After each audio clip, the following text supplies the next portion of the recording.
Welcome to my channel, Andra Makes, where I'll be sharing things I've made.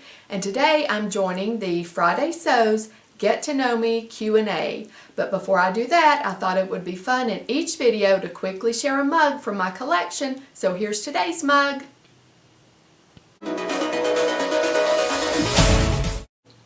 I'd like to thank Jen from Today in Jen's Sewing Room for graciously inviting all the sewing vloggers to participate in Friday Sews. She started that and has been so welcoming, especially to new vloggers like me. So if you don't know about Jen's channel, please go check that out.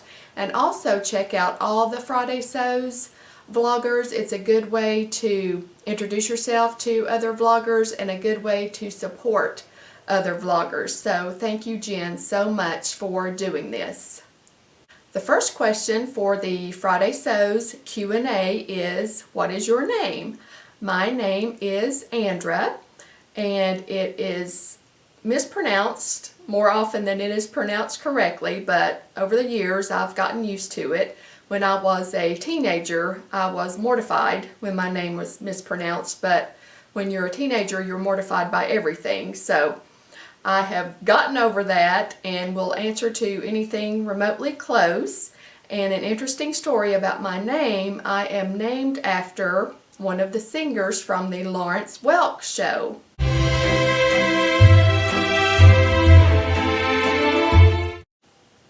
And I am the youngest of 7 kids, and all my siblings have the most common names there are, but I guess my mom got a little creative with mine.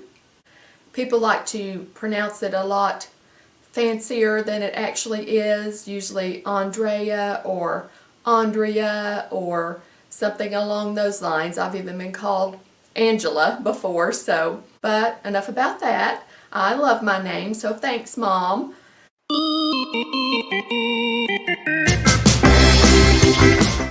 The second question for the Get to Know Me is, where are you from? I'm sure you can tell by my accent that I'm from Boston. Just kidding. I am from the United States, and I was born and raised in the state of Virginia. I lived there my first 20 years. And now I live in Tennessee and have been here for 32 years.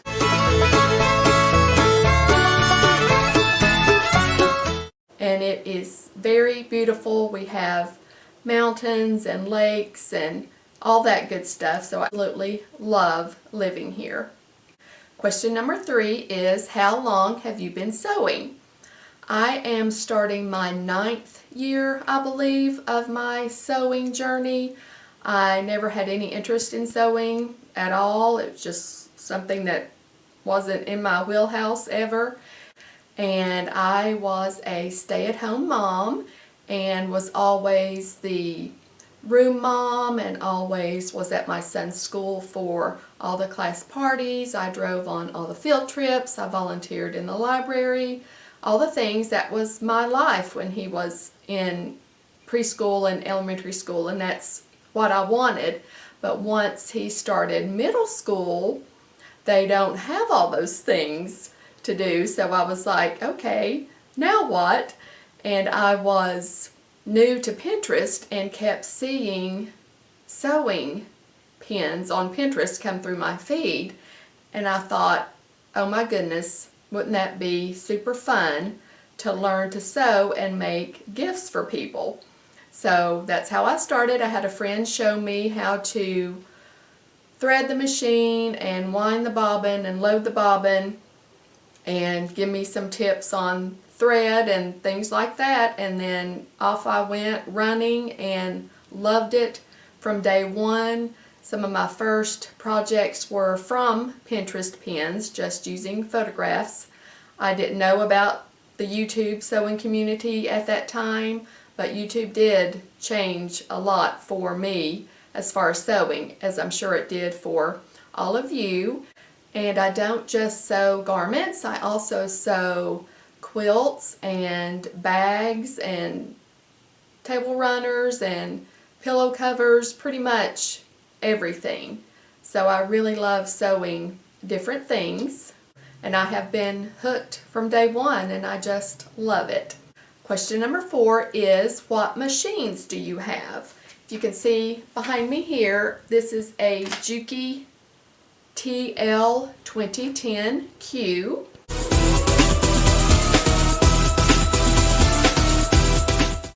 And it is a straight stitch only machine. I use it 99.9% of the time. It's a semi-industrial machine. It will plow through very thick layers, so it's great for bag making.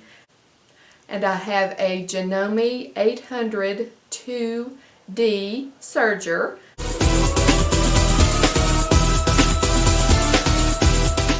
That I absolutely love. It comes in handy for finishing seams, of course, and sewing knits. And I have a Janome Memorycraft 9900.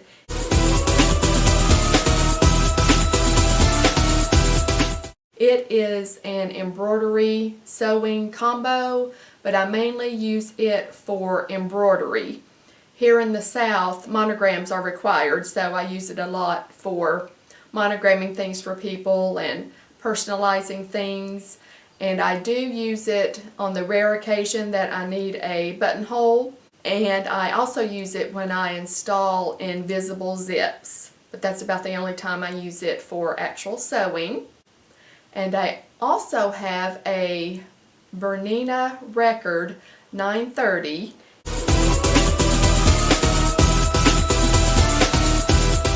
It was made in 1983, and I've just had it a couple years. I wasn't even in the market for another machine, but a friend of mine asked me if I wanted to buy it. It belonged to her great aunt, I believe. So I did, and I use it when I need a zigzag or a free arm, because my Juki does not have either of those. So those are my sewing machines. And question number 5 is, are you self-taught or did you take formal classes?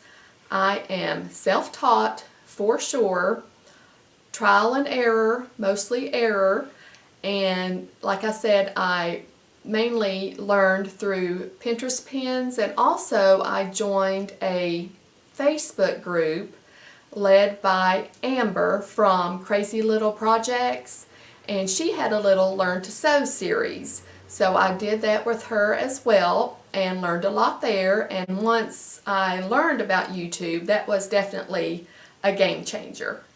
So I am definitely a self-taught sewist and am still learning things with every project, and I still make mistakes with every project, although I like to call them design choices.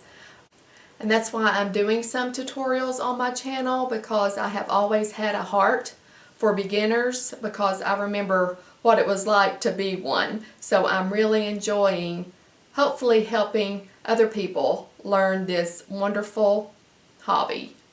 Question number 6 is, do you prefer to sew knits or wovens? Yes, I like sewing both. I like stable knits. I'm really not a fan of real flimsy knits that curl easily on the ends, but I love sewing with knits and wovens and have sewn with both.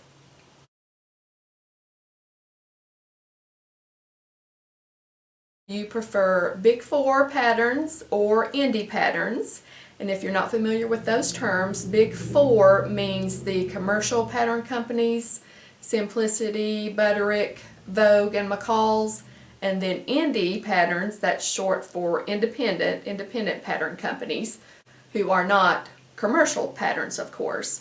I prefer indie patterns because I love supporting independent pattern designers, and their instructions cannot be beat. They are very detailed, and you also have the option of contacting the designer if you have questions or anything like that, and they are very happy to help you. And another thing I love about indie patterns is most, if not all, offer what's called a layers panel.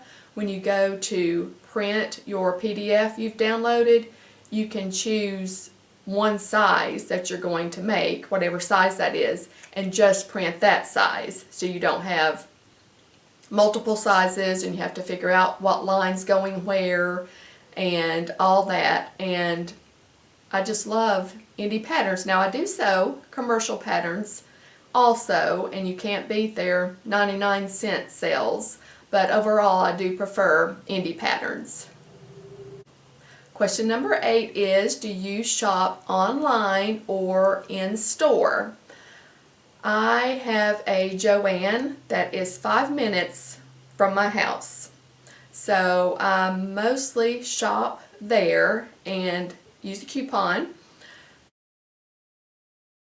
I also have a Hobby Lobby near me and I shop there as well, but mostly Joann because they have a really good selection of garment fabric and have really upped their game over the years in that department. So I mainly shop in store, and I have shopped online before, but I do prefer being able to actually feel the fabric and hold it up and everything like that. Question number 9 is, what is my favorite sewing task? This is easy. My favorite part of the sewing process is choosing fabric. I absolutely love it. I tend to go maybe non-traditional, I'm not sure how to describe it, but I really like unexpected color combinations and mixing things up, and I just love choosing fabric for a project. That's my favorite part about sewing. And question number 10 is, what advice would you give other sewists? And I would definitely say not to compare ourselves with others. Comparison's the thief of joy, right? So let's not compare our beginning to someone else's middle, or our middle to someone else's advanced, or even our middle to someone else's middle. Let's just sew the patterns we want to sew and the fabrics we want to use and the color combinations we want to use, and not worry about what everyone else is doing. And also just enjoy it. If sewing is our hobby, hobbies are supposed to be fun, and it's a respite and a break from the world and what's going on out there. So just don't compare yourself to others and have fun. And the bonus question is, how did you find out about Friday Sews? And I found out about Friday Sews through a Facebook group I'm on. And like I said, there are many wonderful sewing vloggers out there. A lot of us are new. And I just love how every vlogger brings something a little different to the sewing table. And everyone's just being their authentic selves. We're not trying to be someone we're not. And we all have different perspectives and tastes. And it's just so much fun to see everyone's different personalities. So be sure and check those out. My channel's only a few weeks old, and I've mainly done plans videos and makes videos, and I had some requests for tutorials, so I have one of those up on my channel. And I've also filmed another tutorial that will be coming out in a couple weeks, and I've uploaded a couple quick technique videos. So be sure and check out all the other Friday Sew vloggers. Give them some love and support. Just search in YouTube Friday Sews, or search for the hashtag Friday Sews. And again, Jen, thank you so much for being so gracious and kind and selfless and welcoming, and inviting us to join you on Friday Sews to help get the word out about all the sewing vloggers that are out there. Thank you so much for taking time out of your day to watch my video. If you'd like to see future videos of things I make and tutorials, please subscribe to my channel. I would really appreciate it. See you next time. Bye!